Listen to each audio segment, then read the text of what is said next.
Good afternoon, good morning, good evening, wherever you are dialing in from for this session, or those of you that are physically there. I really would have loved to be there.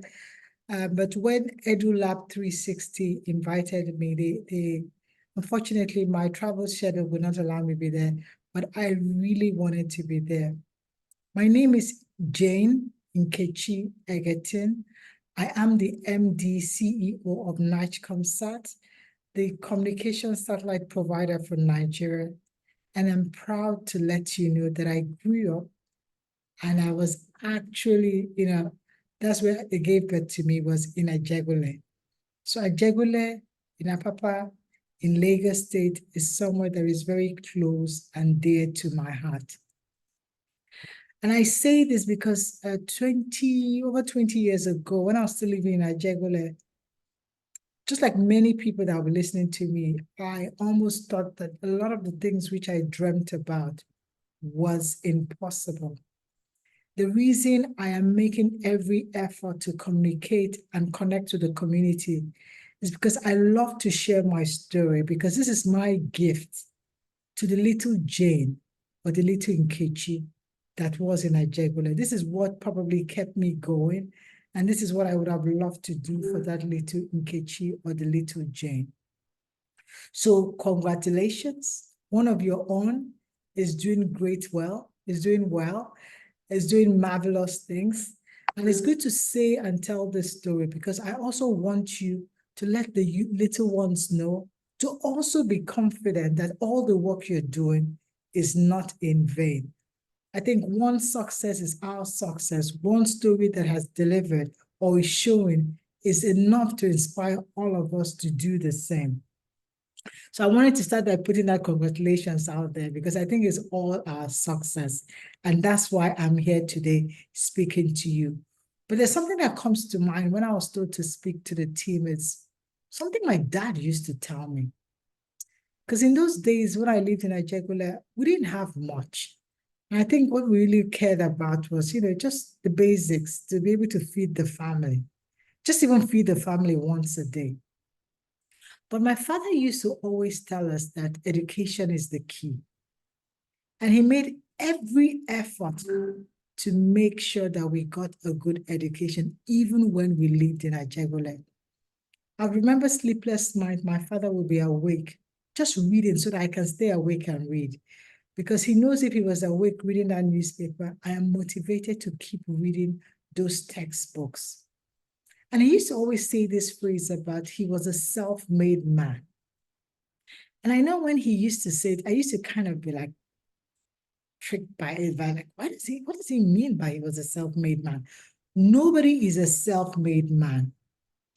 But in hindsight, when I look at what he was saying, I want to rephrase it because it's something also aligns to what I currently believe, that you have what it takes to shape the future. The power to change some of the situation you find yourselves in your hands. You have the power to create the pathway and the future you want.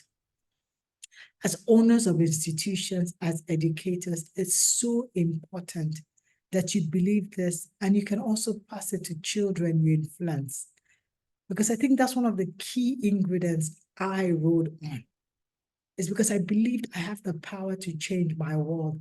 I wasn't waiting for someone to come and change my world.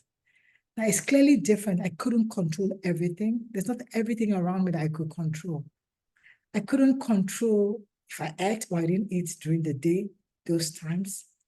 I couldn't control the economic situation of the country, the weather, but I could control my results.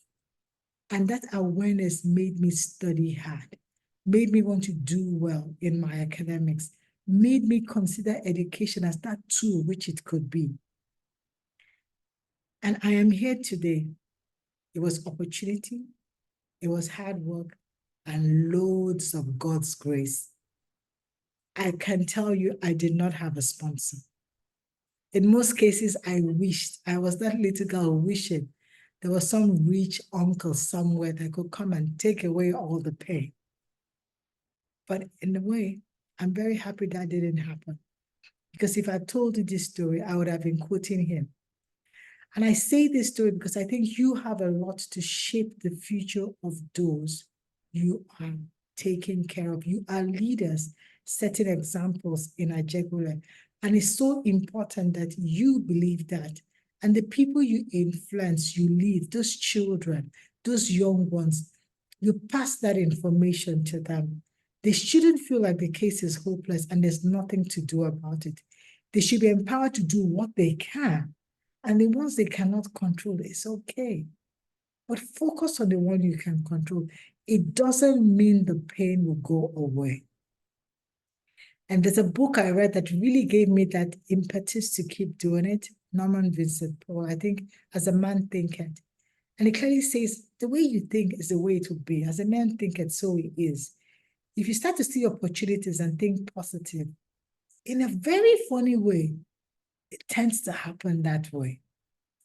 And the second thing I would like to just put out there, because it's also something I'm very passionate about, is that my life is a life of continuous learning.